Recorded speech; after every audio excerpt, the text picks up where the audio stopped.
Hi friends, welcome to Sangeetha kitchen and vlogs. ఈరోజు snacks recipe అండి. ఆలు స్నాక్స్ రెసిపీ ఈవినింగ్ స్నాక్స్గా చాలా చాలా బాగుంటుంది. చూసారు కదా ఎంత బాగున్నాయో. తక్కువ ఇంగ్రీడియంట్స్తో చాలా సింపుల్ అండ్ హెల్తీగా వీటిని ఎలా ప్రిపేర్ చేసుకోవాలో చూద్దాం. దీనికోసం ముందుగా ఒక 4-5 వరకు ఆలు తీసుకొని ఆల్రెడీ ఉడికించి పెట్టానండి. మీడియం ఫ్లేమ్లో పెట్టుకొని ఒక 10-15 నిమిషాలు ఉడికించుకోవాలి. ఇవి కొంచెం మెత్తగానే ఉడకాలండి. ఇలా ఉడికిన తర్వాత ఇప్పుడు వీటిపై ఉన్న పొట్టు తీసుకోవాలి. ఇలా ఇక్కడ చూపిస్తున్న విధంగా మిగిలిన వాటికి కూడా ఇలానే పొట్టు తీయాలి.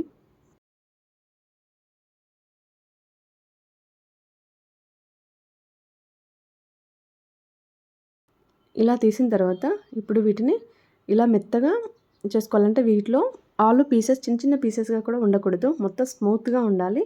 మీకు వీలైతే స్మాషర్ ఉంటే దాంతో కూడా స్మాష్ చేయండి, మెత్తగా చేసుకోవాలి.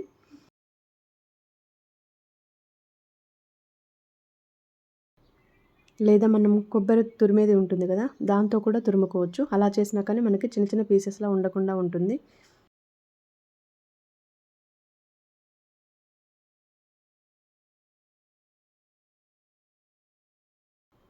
చూసారు కదా, ఇక్కడ చూపిస్తున్న విధంగా ఇలా సాఫ్ట్గా ఉండాలి. ఇది ఇలా చేసిన తర్వాత దీనిలోకి ఒక స్మాల్ కప్ వరకు కార్న్ఫ్లోర్ వేయాలి, అంటే మొక్కజొన్న పిండి. ఇది ఇలా వేసిన తర్వాత సాల్ట్ 1/4 టీ స్పూన్ వేసి మొత్తం మిక్స్ అయ్యే విధంగా కలపాలి. అంటే మనకు మొత్తం మెత్తటి స్మూత్గా పిండి మొత్తం మిక్స్ అయ్యేవాలి. అంటే మనకు చపాతీ పిండి అవి ఎలా కలుపుతామో అలా మొత్తం కలిసిపోయి స్మూత్గా ఉండేలాగా కలుపుకోవాలి. చూసారు కదా, ఇక్కడ చూపిస్తున్న విధంగా ఇలా కలపాలి. ఇలా కలిపిన తర్వాత ఇప్పుడు వీటిని చిన్న చిన్న బౌల్స్లా చేసుకోవాలి. ఇవి ప్రిపేర్ చేసేటప్పుడు చేతికి కొంచెం అతుక్కున్నట్టుగా అనిపిస్తే కొంచెం ఆయిల్ అప్లై చేసుకొని చేసుకోవచ్చు. అప్పుడు చేతికి పిండి అతుక్కోకుండా ఉంటుంది. లేదంటే చేతికి మొత్తం ఇలా అతుక్కున్నట్టుగా అవుతుందన్నమాట. ఇందులో కావాలి అనుకుంటే ఇందులో కొత్తిమీర, అలాగే చిన్న చిన్నగా ఆనియన్స్ సన్నగా కట్ చేసి వేసుకోవచ్చు. అలాగే కారం కూడా వేసుకోవచ్చు. మీకు ఏది నచ్చుతుంది వేసుకొని ఇలా బాల్స్లో ప్రిపేర్ చేసినా అలా కూడా టేస్ట్ చాలా బాగుంటుంది. అలా కూడా ట్రై చేయండి.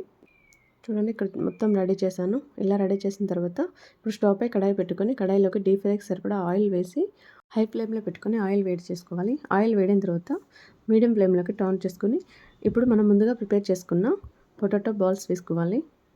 ఇలా వేసి రెండు వైపులు వీటిని తిప్పుకుంటూ ఫ్రై చేసుకోవాలి.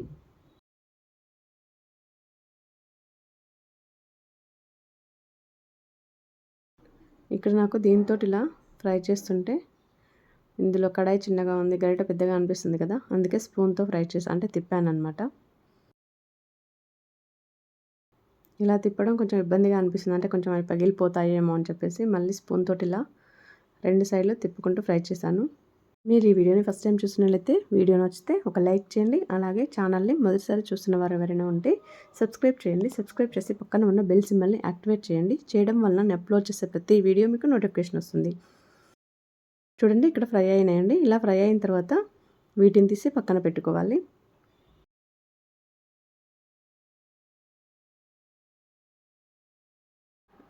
మిగిలిన వాటిని కూడా ఇలానే ఫ్రై చేసుకోవాలి. మన ఛానల్లో చాలా రకాల స్నాక్స్ ఐటమ్స్ ఉన్నాయండి. వాటికి సంబంధించిన వీడియో కింద డిస్క్రిప్షన్లో లింక్స్ ఇస్తాను. అలాగే వీడియో లాస్ట్లో కూడా వాటికి సంబంధించిన ఒక ప్లేలిస్ట్ అలాగే వీడియో కూడా పెడతాను. మీకు కావాలి అనుకుంటే చెక్ చేయండి. చూడండి, ఇక్కడ మొత్తం నేను ఫ్రై చేశాను. చేసిన తర్వాత చూపిస్తున్నాను. చాలా వేడిగా ఉంది.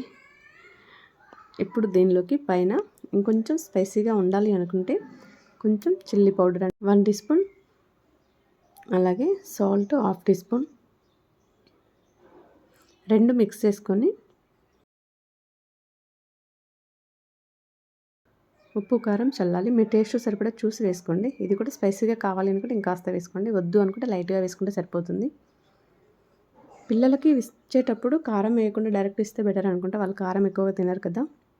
మీరు కూడా ఈ రెసిపీని ట్రై చేయండి, అలాగే ఎంజాయ్ చేయండి. మీకు ఈ వీడియో నచ్చినట్లయితే ఒక లైక్ చేయండి. అలాగే ఛానల్ని మొదటిసారి చూసిన వారు ఎవరైనా ఉంటే సబ్స్క్రైబ్ చేయండి. సబ్స్క్రైబ్ చేసి పక్కన ఉన్న బెల్ సింబల్ని యాక్టివేట్ చేయండి. చేయడం వల్ల నేను అప్లోడ్ చేసే ప్రతి వీడియో మీకు నోటిఫికేషన్ వస్తుంది. Thank you for watching.